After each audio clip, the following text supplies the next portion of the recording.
Bozorlarda 1 kilolik nishonlar narxi 50 ming so'm ekan. Shu pulga uyda o'zimiz saylab ko'rsak qancha chiqar ekan? Ishimizning kerakli bo'ladigan masalliqlarni sotib olishdan boshlaymiz. Birinchi bo'lib shakar. 2 kilosi 28 ming bo'ldi. 3 dona tuxum 4,5 ming.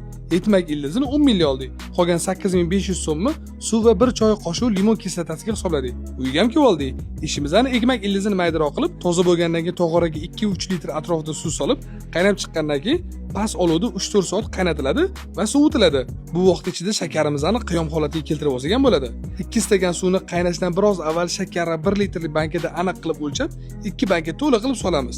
Shakar kristal holatida qolib ketmasligi uchun 1 choy qoshiq limon kislotasidan solib, pastroq olovda suv kamaguncha qaynatamiz.